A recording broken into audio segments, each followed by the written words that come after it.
Kamusta? At welcome back sa ating munting silid kung saan libre lang ang matuto. Sa video na to ay pag-uusapan natin ang tungkol sa isang virus na usap-usapang mas matindi pa kaysa sa COVID-19 virus, ang Nipah virus. At bago tayo magsimula, huwag mong kalimutang pindutin ang subscribe button at notification bell para updated ka sa mga nakakaintriga at nakakamanghang kaalaman at balita. Na nating patagalin, tara, pag-usapan natin. Ano nga ba ang Nipah virus? Ang Nipah virus ay isang zoonotic virus. Ibig sabihin ay maaari itong maisalin mula sa mga hayop patungo sa mga tao. Ang natural na reserva para sa Nipah virus ay mga fruit bat. Ang mga tao ay maaaring mahawaan ng virus sa pamamagitan ng direktang pakikipag-ugnayan sa mga nahawang paniki, kanilang laway o ihi o sa pamamagitan ng pagkonsumo ng taminadong pagkain o tubig. So ano ang mga sintomas ng impeksyon ng Nipah virus? Ang impeksyon ng Nipah virus ay nailalarawan sa pamamagitan ng isang hanay ng mga sintomas, kabilang ang lagnat, sakit ng ulo, pananakit ng kalamnan, pagsusuka, at pagtatae. Sa malalang kaso, ang virus ay maaaring magdulot ng encephalitis o mas kilalang pamamaga ng utak at malamang pwede itong magdulot ng kamatayan.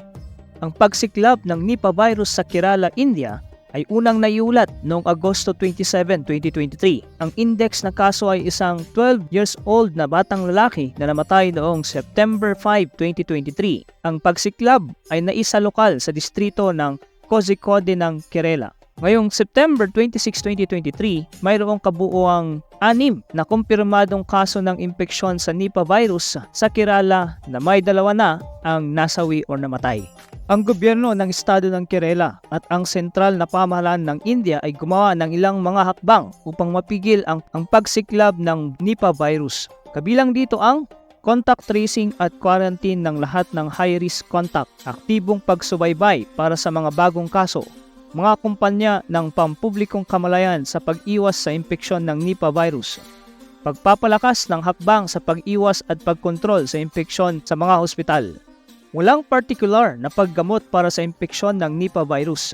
Ang suportang pangangalaga ay ang pangunahin na gamot. Gayunpaman, may ilang bagay na maaring gawin ng mga tao upang mabawasan ang kanilang panganib na mahawaan ng virus, kabilang ang pag-iwas sa pakikipag-ugnayan sa mga fruit bat at kanilang laway o ihi. Hugasan ng mabuti ang mga prutas at gulay bago kainin ang mga ito.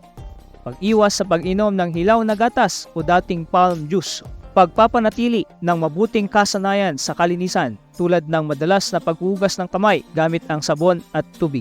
Ang pagsiklab ng Nipah virus sa Kerala, India ay isang seryosong pag-aalala sa kalusugan ng publiko. Gayunpaman, ang estado at sentral na pamahalaan ay nagsasagawa ng ilang mga hakbang upang mapigil ang pagsiklab. Makakatulong din ang mga tao na bawasan ang kanilang panganib ng impeksyon sa pamamagitan ng pagsunod sa mga hakbang sa pag-iwas na nakabalangkas sa itaas. Salamat sa panonood! Kung mayroon kang anumang mga katanungan tungkol sa pagsiklab ng Nipah virus o impeksyon sa Nipah virus, mangyaring mag-iwan ng komento sa ibaba. Hanggang sa muli, kita-kita tayo sa susunod na video.